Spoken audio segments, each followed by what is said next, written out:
आज मेरी तरह आपने भी करवा चौथ का व्रत रखा होगा। आइए सुनते हैं करवा चौथ की व्रत कथा। एक बार की बात है, एक साहूकार था। उसके 7 बेटे और एक बेटी थी। सेठानी ने, उसकी बहुओं ने और उसकी बेटी ने करवा चौथ का व्रत रखा। रात को साहूकार के लड़के जब भोजन करने लगे तो उन्होंने अपनी बहन से भोजन करने को कहा। इस पर उनकी बहन ने कहा कि आज उसका व्रत है और वो चांद को अर्घ देकर ही खाना खा सकती है। वो भाई अपनी बहन से बहुत प्यार करते थे और उनसे अपनी बहन को भूखा देखा नहीं गया। उसके भाई नगर के बाहर पहाड़ी पर गए और वहाँ अग्नि जला दी। अग्नि जलाकर वो अपनी बहन के पास आए और बहन को चलनी में से उस अग्नि का प्रकाश दिखाते हुए बोले, देखो चांद निकल आया है, तुम भोजन कर लो। उनके ऐसा कहने पर साहूकार की बेटी ने अपनी भाभियों से कहा, भाभी देखो चांद निकल आया है, आप भी अर्घ देकर भोजन कर लो। ननद की बात सुनकर उसकी भाभियों ने कहा, बाईसा ये तो आपका चांद है, हमारा चांद आने में तो अभी बहुत समय है। साहूकार की बेटी भूख से व्याकुल थी। वो उसी चांद को अर्घ देकर भोजन करने बैठ गई। जैसे ही उसने पहला घास खाया उसे छींक आ गई। दूसरा घास खाते ही उसमें बाल निकल आया और तीसरा घास अभी खाने ही वाली थी कि उसके ससुराल से बुलावा आ गया कि उसका पति बहुत बीमार है और वो जिस भी हालत में हो तुरंत अपने ससुराल पहुँचे। उसे विदा करने के लिए उसकी माँ ने जब बक्से से कपड़े निकाले तो सारे कपड़े काले काले मिले। दूसरी बार कपड़े निकाले तो सारे कपड़े सफेद निकलते जाते। बेटी बोली, माँ तुम ये सब रहने दो, मैं जा रही हूँ। माँ घबराकर बेटी से बोली, बेटी रास्ते में जो भी छोटा बड़ा जो मिले सबके पैर पड़ती जाना। जो भी बूढ़ सुहागन होने का आशीर्वाद दे तो वही अपने पल्ले में गांठ लगा लेना। बेटी ने कहा ठीक है और वो अपने ससुराल के लिए निकल गई। रास्ते में उसे जो मिला वो सबके पांव छूती गई। सबने कहा सुखी रहो, पीहर का सुख देखो और खुश रहो, ऐसा आशीर्वाद दिया। ऐसे में वो अपने ससुराल पहुंच गई। ससुराल के दरवाजे पर उसकी छोटी ननद खेल रही थी। जब उसने उसके पांव छुए तो उसने आशीर्वाद दिया, सौभाग्यवती रहो, पुत्रवती रहो, सुहागन रहो और बूढ़ सुहागन हो। ये सुनते ही उसने अपने पल्ले से गांठ बांध ली।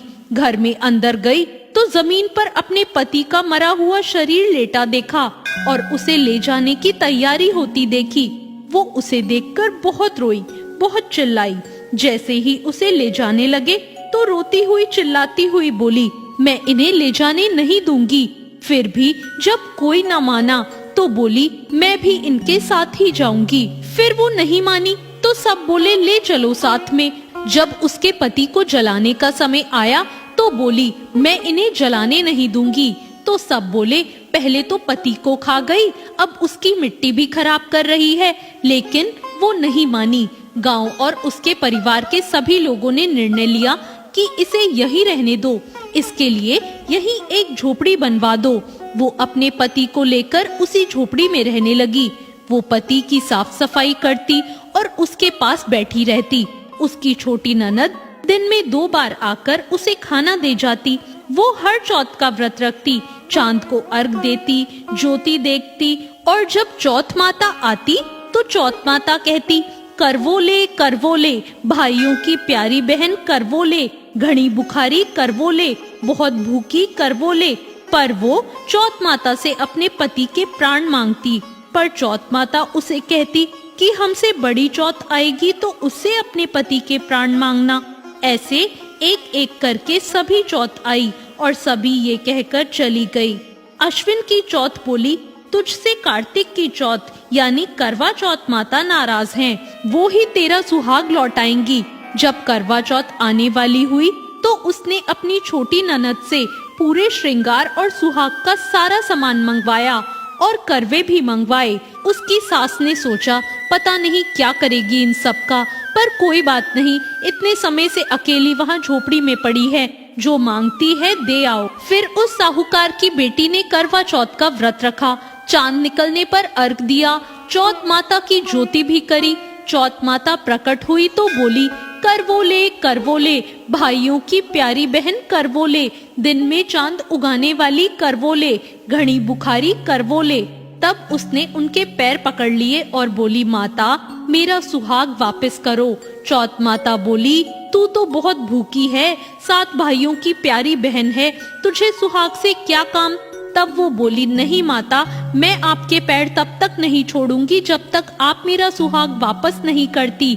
चौथ माता ने सुहाग का सारा सामान मांगा तो उसने एक एक करके 16 श्रृंगार का पूरा सामान माता को दे दिया।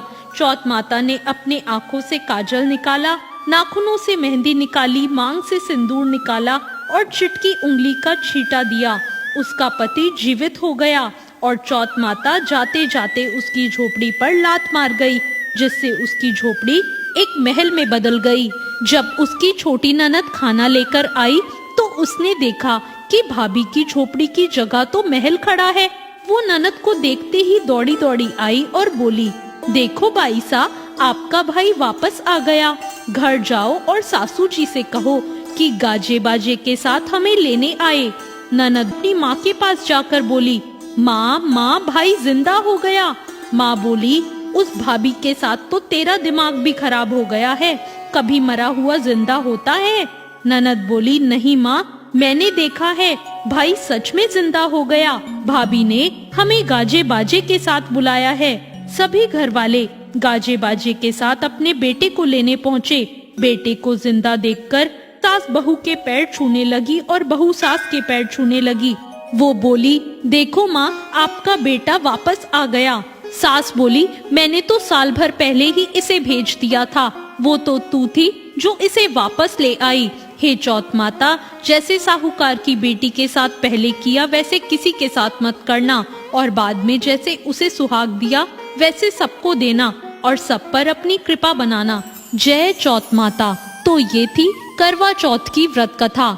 नमस्कार दोस्तों, आज के हमारे इस वीडियो में हम आपके लिए करवा चौथ व्रत की पौराणिक कहानी लेकर आए हैं। एक समय की बात है, एक साहूकार के 7 बेटे और एक बेटी थी।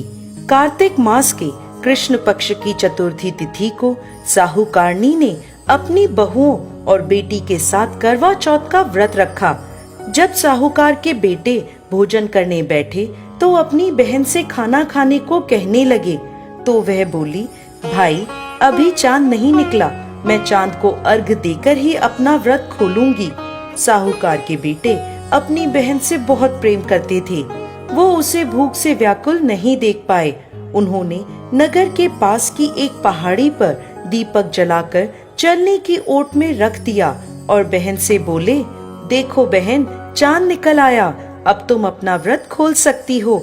साहूकार की बेटी दौड़ी दौड़ी भाभियों के पास गई और कहने लगी, भाभी देखो चांद निकल आया, चलो व्रत खोलते हैं। ये सुनकर भाभियां बोली, बाईसा, ये तो आपका चांद निकला है, हमारा चांद निकलने में अभी समय है। भूख से व्याकुल साहूकार की बेटी चांद को अर्घ देकर भोजन करने बैठ गई। जैसे ही उसने पहला निवाला तोड़ा तो उसे छींक आ गई।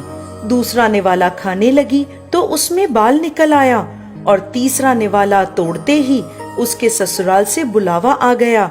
पति बीमार है, जैसी भी हालत में है, तुरंत ससुराल पहुँचे। माँ बेटी को विदा करने के लिए जब बक्से में से कपड़े निकालती है तो बार बार काले और सफेद रंग के कपड़े निकलते हैं। वो घबराकर अपनी बेटी से बोली, बेटा रास्ते में जो कोई भी छोटा बड़ा मिले सबके पैर छूती जाना, और जो कोई भी तुझे बूढ़ सुहागन होने का आशीर्वाद दे वहीं अपने पल्ले में गांठ बांध लेना। बेटी बोली, ठीक है माँ, और वह अपने ससुराल की ओर चल दी। रास्ते में जो भी उसे मिला वो सबके पांव छूती गई। सबने सुखी रहो, खुश रहो, पीहर का सुख देखो, ऐसा आशीर्वाद दिया। देखते ही देखते वो अपने ससुराल पहुंच गई। ससुराल के आंगन में छोटी ननद खेल रही थी। जब उसके पास गई तो उसने आशीर्वाद दिया, सदा सौभाग्यवती रहो, पुत्रवती हो। ये सुनते ही उसने अपने पल्ले पर गांठ बांध ली और अंदर गई तो देखती है कि उसके पति का शव रखा है और उसे ले जाने की तैयारी हो रही है। वो बहुत रोई। जैसे ही उसके पति को ले जाने लगे, वो रोती हुई बोली, मैं इन्हें कहीं नहीं जाने दूंगी। जब कोई नहीं माना तो बोली, मैं भी इनके साथ चलूंगी। जब वो नहीं मानी तो बड़े बूढ़े बोले, ले चलो इसे भी साथ में। वो सबके साथ शमशान चली गई। अंतिम संस्कार का समय हुआ तो बोली, मैं इन्हें नहीं जलाने दूंगी। सभी लोग नाराज हुए और बोले, पहले तो अपने पति को खा गई, अब उसकी मिट्टी भी खराब कर रही है। लेकिन उसने किसी की नहीं सुनी और अपने पति को लेकर बैठ गई। परिवार के बड़ों ने निर्णय लिया कि इसे यहीं रहने दो, एक झोपड़ी डलवा दो। वो उस झोपड़ी में अपने पति को लेकर रहने लगी। पति की साफ सफाई करती और उसके पास बैठी रहती। दिन में 2 बार उसकी छोटी ननद खाना देने आती। वो हर चौथ का व्रत करती, चांद को अर्घ देती और जब चौथ माता आती तो कहती, करवो ले, भाइयों की प्यारी करवो ले, घड़ी बुखारी करवो ले। वो चौथ माता से अपने पति के प्राण मांगती, लेकिन चौथ माता उसे ये कहती कि हमसे बड़ी चौथ माता आएंगी, तब उनसे अपने पति के प्राण मांगना। एक एक करके सभी चौथ आई और सभी यह कहकर चली गईं। अश्विन की चौथ माता बोली, तुमसे कार्तिक की बड़ी चौथ माता नाराज है। तेरा सुहाग वही लौटाएंगी, तू उनके पैर मत छोड़ना और 16 श्रृंगार का सारा सामान तैयार कर लेना। जब कार्तिक की बड़ी चौथ करवा चौथ आई तो उसने अपनी छोटी ननद से 16 श्रृंगार का सामान मंगवाया, करवे भी मंगवाए। जब सास को यह पता चला तो वो बोली, पागल हो गई है, जो मांगती है दे आओ। साहूकार की बेटी ने करवा चौथ का व्रत रखा, जोत करी। जैसे ही चौथ माता प्रकट हुई तो बोली, करवो ले, भाइयों की प्यारी करवो ले, घड़ी भुकारी करवो ले, दिन में चांद उगाने वाली करवो ले। उसने उनके पैर पकड़ लिए और बोली, माता मेरा सुहाग वापस करो। चौथ माता बोली, तू तो बहुत भूखी है, 7 भाइयों की प्यारी बहन है, सुहाग का तेरे लिए क्या काम। वो बोली, माता मैं आपके पैर तब तक नहीं छोड़ूंगी जब तक आप मेरा सुहाग वापस नहीं करती। चौथ माता ने एक एक करके उससे सुहाग का सारा सामान मांगा और उसने 16 श्रृंगार का सारा सामान चौथ माता को दे दिया। चौथ माता ने आंखों से काजल निकाला, नाखूनों से मेहंदी निकाली, मांग से सिंदूर निकाला और उसे करवे में घोलकर छोटी उंगली से उसके पति को छींटा दिया। छींटा देते ही उसका पति जीवित हो गया और चौथ माता जाते जाते उसकी झोपड़ी पर लात मार गई, जिससे उसकी झोपड़ी महल बन गई। उसका पति जीवित हो गया। जब छोटी ननद खाना लेकर आई तो देखा भाभी की झोपड़ी की जगह एक महल खड़ा है। ननद को देखते ही वो दौड़ी दौड़ी उसके पास आई और बोली, बाईसा देखो आपका भाई वापस आ गया, जाओ सासू जी से कह दो गाजे बाजे से हमें लेने आए। छोटी ननद दौड़ी दौड़ी माँ के पास गई और बोली, माँ भाई जिंदा हो गया। माँ बोली, भाभी के साथ साथ तेरा भी दिमाग खराब हो गया है। वो बोली, नहीं माँ मैंने देखा है, सच में भाई जिंदा हो गया है। सभी घर वाले गाजे बाजे के साथ अपने बेटे को लेने पहुँचे। बेटे को जिंदा देखकर सास बहू के पैर छूने लगी और बहू सास के पैर छूने लगी। बहू बोली, माताजी देखो आपका बेटा वापस आ गया। सास बोली, बहू मैंने तो साल भर पहले इसे भेज दिया था, ये तो तेरे भाग्य से वापस आया है। हे चौथ माता, जैसी पहले लड़की के साथ करी वैसे किसी के साथ मत करना, और जैसे बाद में उसे अमर सुहाग दिया वैसे ही इस कथा को कहते, सुनते और हुंकार भरते सब पर कृपा करना। जय चौथ माता।